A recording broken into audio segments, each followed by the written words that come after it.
Well, welcome back. This is the Midwest Building Decarbonization Coalition March Madness series with Marnese Jackson. Today, we're going to be welcoming back our teammates, who is actually new to Midwest BDC.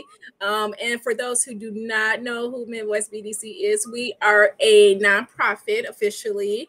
And we got started back in 2019 to eliminate fossil fuels in buildings by 2050 in the states of Indiana, Iowa, Illinois, Missouri, not Mississippi. We can't go down that far. You know, it's the Midwest. Michigan, Missouri, Minnesota, Ohio, and Wisconsin. And so, yes, it is a cold day in Michigan. It's snowing, and we're going to talk to our fellow Michigander, Eddie Davis, who is our Grants and Development Director. Here at the Midwest BDC, we do honor him as principles for democratic organizing, the climate justice principles, and the work that we do because we are plagued with high energy burden and environmental racism. So we have to center the individuals, peoples, and communities who are being impacted by these issues. So today we have Eddie Davis. And he's a new addition to our Midwest BDC team. I'm loving that we are doing this because it's all about lifting up your team members. It takes everyone to make a coalition work and coexist. So Eddie is definitely going to be a great asset to the team to move our regranting program forward. That's our program where we regrant out to community members and organizations to get the work done locally. And so Eddie is going to be spearheading that initiative. But then also Eddie's the person who's going to be making sure we stay employed. And bringing the money to the Midwest BDC. So we're counting on Eddie because fundraising is hard. So Eddie, tell us about yourself. Introduce yourself to the world. Well, hello everyone. Hello Marnese, and thank you for having me today. My name is Eddie Davis. I'm, like you said, a Michigander. I wouldn't say born, but I am raised in Michigan. Actually, born in Boston. But I've been in fundraising for the last 15 years. Started out in grassroots fundraising. Went on to work in two separate institutions of higher education, my alma mater, Eastern Michigan University, but also to University of Houston. So I spent about 7 years in Texas, raising money down there. Also oversaw a family foundation as well. And then came back to Michigan just right before the pandemic hit. And I was working with Detroit Public Television, overseeing their fundraising and plan giving operation. And like most people during the pandemic, I wanted to make a shift in something. I felt like I was burned out from fundraising, so I got into lobbying actually. And I figured my love for politics and then my background with fundraising would go hand in hand. And so far, I've been in the fundraising from the donor, peer-to-peer donor relations, grant writing, and now the lobbying space. So have experience in all three.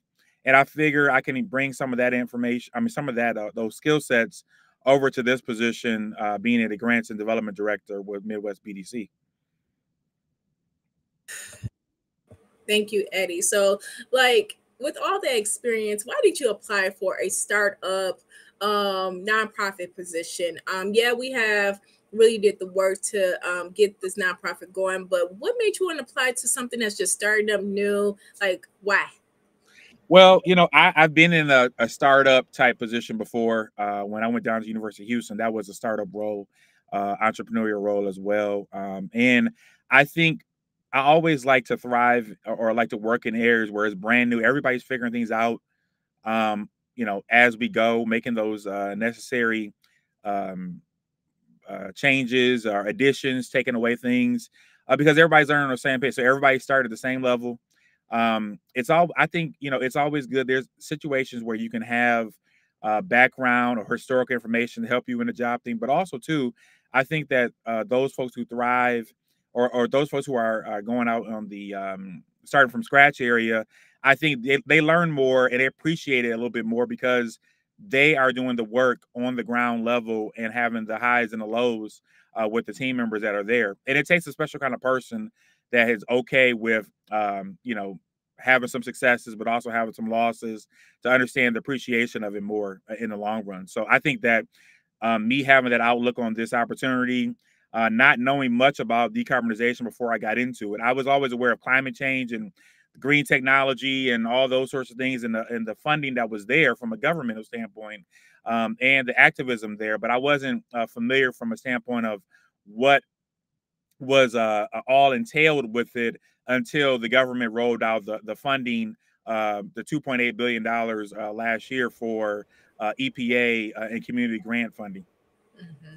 Yeah, and I know it's a reach when we're talking about building decarbonization. For those who don't know, and how is that related to climate change? We spend majority of our time indoors, and majority of the emissions that causes climate change is coming from indoor air quality. Mm-hmm. So yes, gas appliances, the gas infrastructure is causing methane gas goes into the air. So one, you're getting sick from indoor air quality, then it's going outside, which is causing the climate change to happen. So, and climate change, for those who kind of don't recognize it, and global warming, one day it's 70 degrees in Michigan, the next day it's snowing outside like it is today. Then next week it's gonna be 50 degrees. So that groundhog, they lag.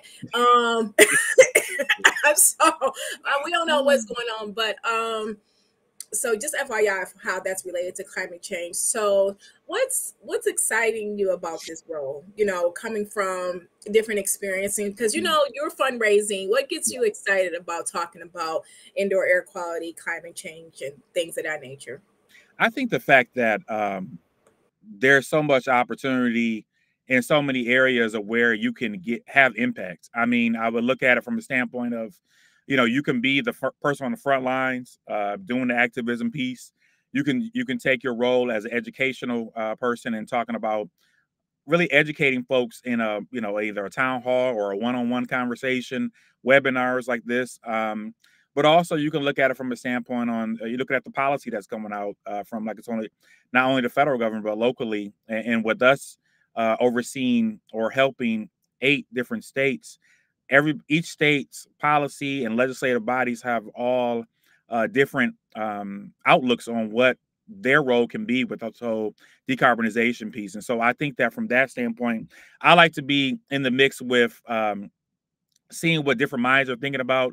Sometimes there's some similarities across different areas, different states, but other times there's some differences, and sometimes you can pull from those things and say, oh, I didn't think about it from that way, or I thought about that, but I'm glad they were thinking on the same page and they expanded that view out, because I was really stuck on how we can make that impact. And sometimes it's good to see other folks doing the same work so you can go back and kind of, fine tune where you need to. Yeah, because fundraising is really a touchy subject, going out talking about hard issues, right? Because in our coalition we're focused on equity, low income to moderate income communities. We talk a lot about undoing white supremacy culture. We talk about lifting up Black and brown communities in the work that we do. So from where you sit, how do you make this more approachable to funders who just may not even understand the dynamic of what we're trying to accomplish? I think a lot of times, funders, we underestimate what they do and don't know. What I've learned from my experience is a lot of funders. This is a little trick in the industry that I've always seen success from is when you're telling your story, you're pulling at the heartstrings of funders, and they really want to know those deep down testimonial conversations from people who are benefiting from the services, the dollars that they're putting in. A lot of times they get an annual report, or they get something like that where you're dressing up the highlights, but they don't get to see the real stories on the front line of who's being impacted by the resources that are being implemented, and what this does for them. Sometimes you can be looking at someone who's on the edge of poverty, or on the edge of being put out, or the lights cut off, and funding that will come through, and through the re-granting process that we have with Midwest BDC, we've saved, I don't know, 100 people from getting their lights turned off, or their gas cut off or something like that. And sometimes these funders want to know those kinds of stories. Other times, that might fall into the area of where people might, look at it from a prideful, well, I don't want anybody to know my business. Well, how else are you going to get funded? I mean, look, you fall on the sword, you almost have to, and it's okay. Nobody's judging, what it is you're trying to do. We're trying to help, and we're trying to allow for that to be an opportunity for you to, hey, tell your story. We are a startup, and so they know that we're gonna have some hurdles and we're gonna have some challenges, but the fact that we're open book and we're transparent about the things that we're trying to really get down in the weeds and help those who are really in need of it, those are usually the organizations that really get the most dollars out of everything, because you're transparent.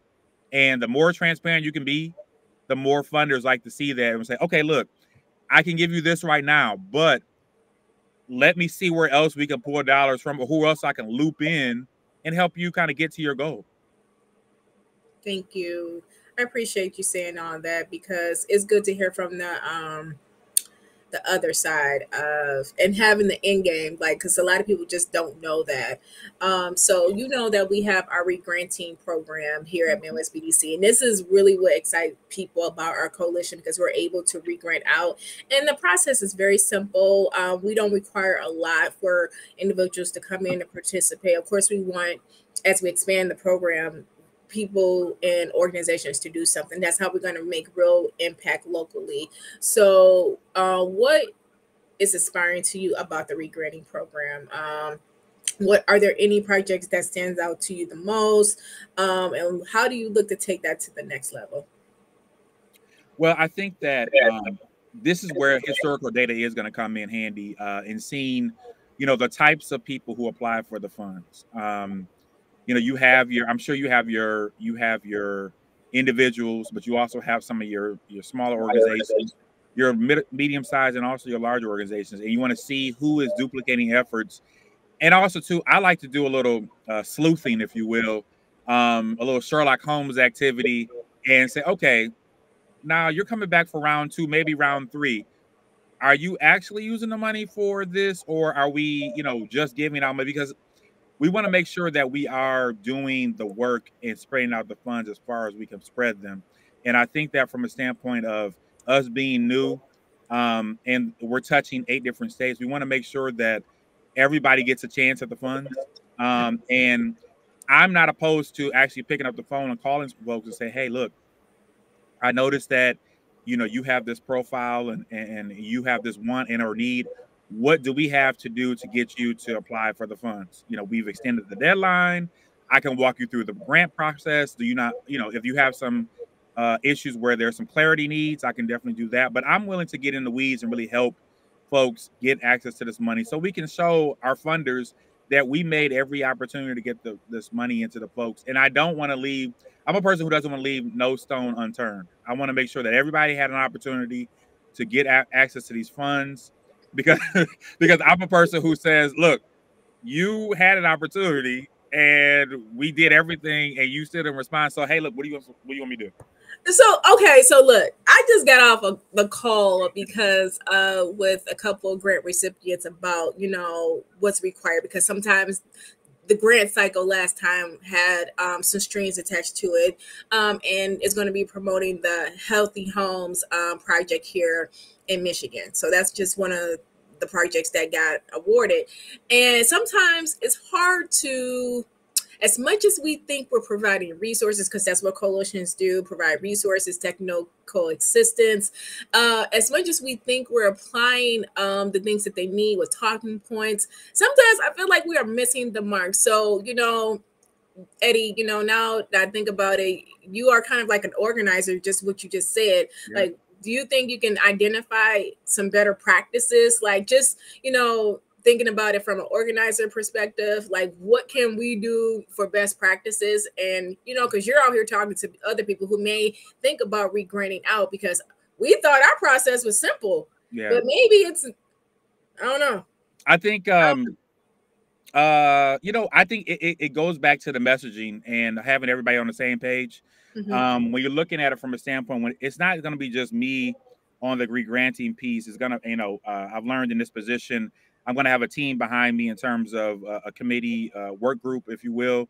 Mm-hmm. And in talking to them, we looked at applications, making sure that the applications were pretty streamlined. I think that when you're looking at it from a standpoint of, you want to make it, if this was something that it was, you're looking at a web page or something like that, you want to have as less clicks as possible when it comes to things like this. So if you're going on a page and they're filling out the survey and it's maybe 10 straightforward questions, bam, bam, bam, bam, hit submit. If it's asking for a certain information, you keep it, just to that information, hit submit. If, sometimes you want to make sure that people are able to take advantage of it being efficient over informative. Sometimes, people, when you start asking for too many questions, people get frazzled.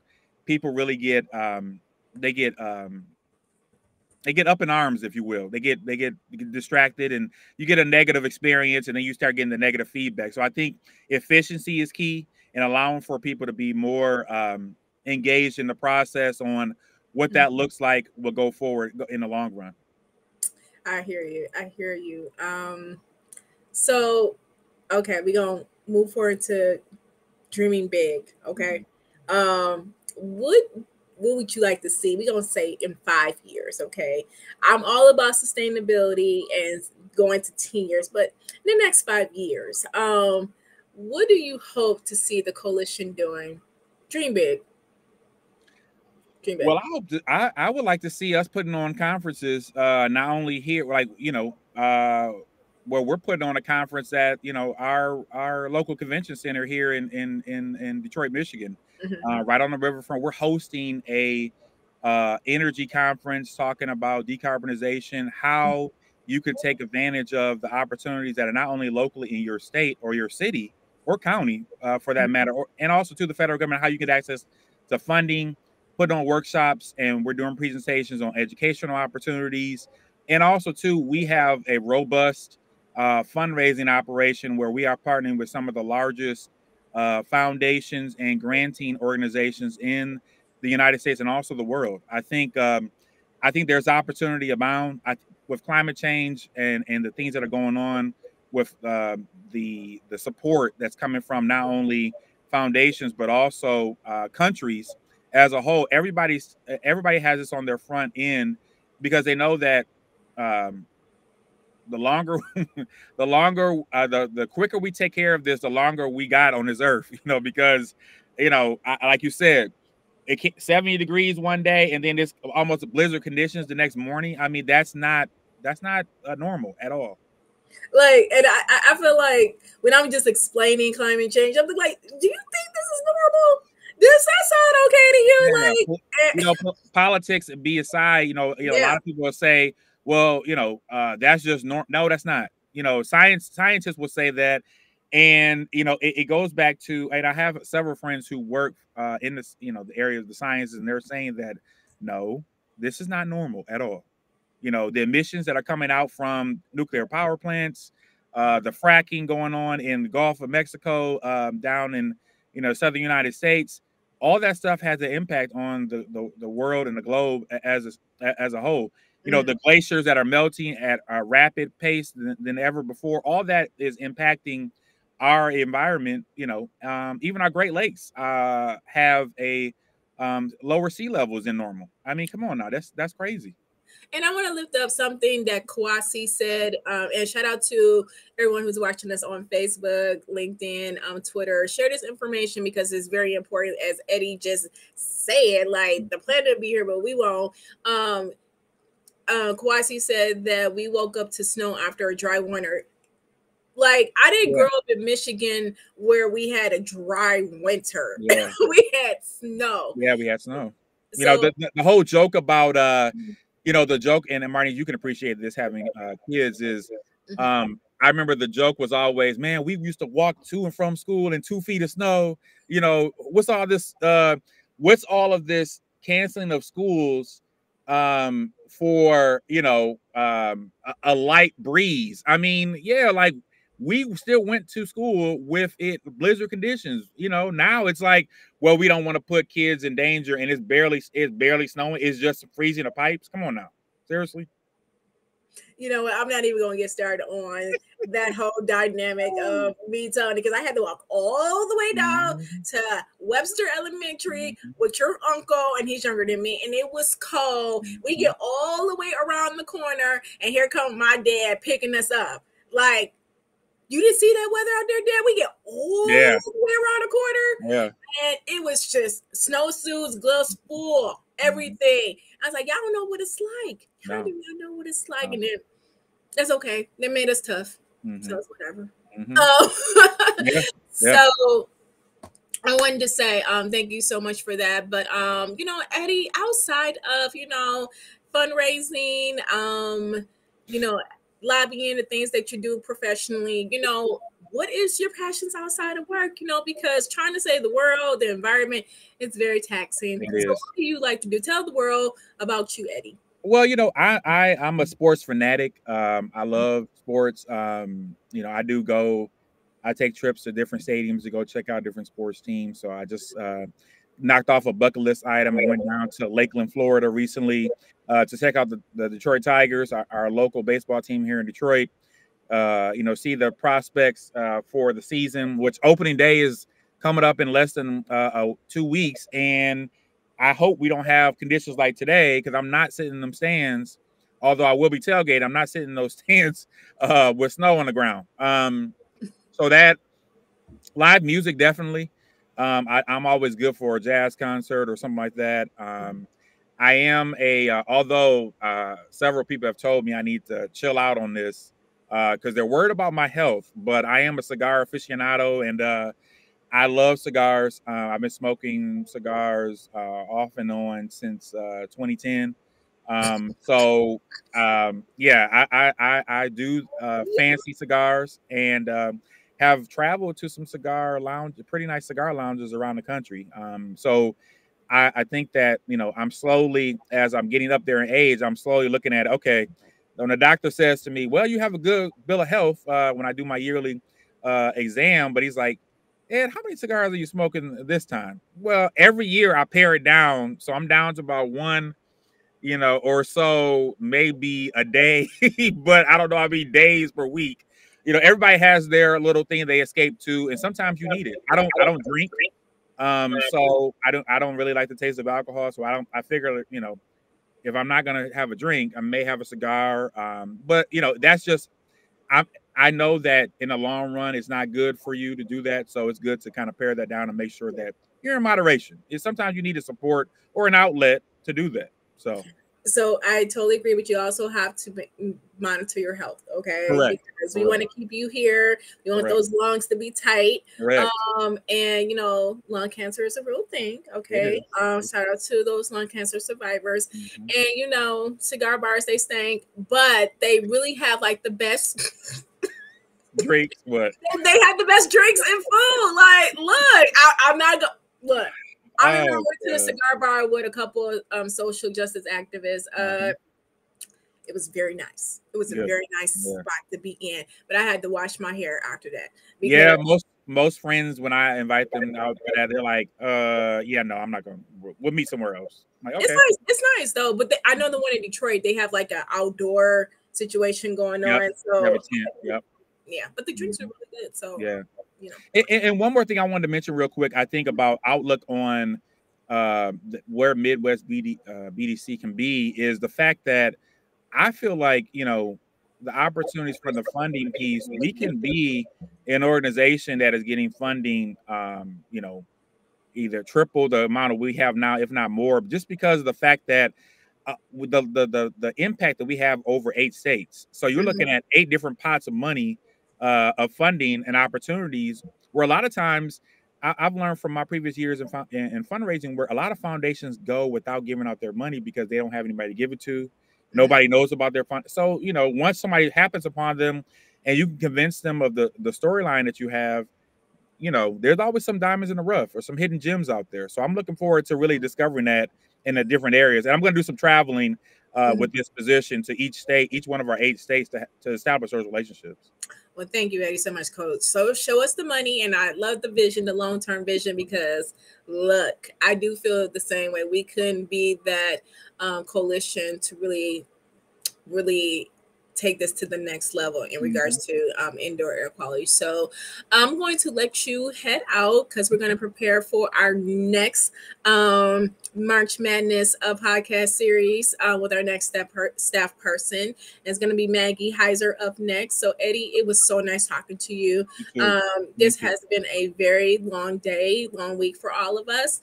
And we showed, look, it's a podcast, so we can just kick it. You know, we always looking a hot mess earlier today. We had on hoodies, looking like we just woke up, but we transformed it. Hey, look. We look good. We look. I wasn't able to get the lineup in enough time because of the weather, but you know, we're gonna take care of that this weekend. It's okay. It's all right. Yeah. We know how to represent. We can put on some clothes. So we go welcome Maggie up next. So Eddie, you have a wonderful weekend. Thank you again, Marnese. Shout out to everyone for listening in. But just before we let Eddie go, we gonna let Maggie come in next. But next week we're going to finalize our March Madness podcast series with our team members, Terry Cush, operations associate or director, and our administrative associate, Dana Gibson. And we do have some upcoming events. Next Thursday, we're hosting a training on climate anxiety and mental health. You can register by visiting our website at midwestdecarb.org events/events. And if you'd like to get involved with the coalition, please contact one of us and we will get you oriented on how to get involved and get to work. We are a working coalition, so we do what we say we're going to do, and we're going to be expanding within the years to come. So look forward to our events and look to seeing you on the next podcast. All right. Thanks, Marnese. Have a good one.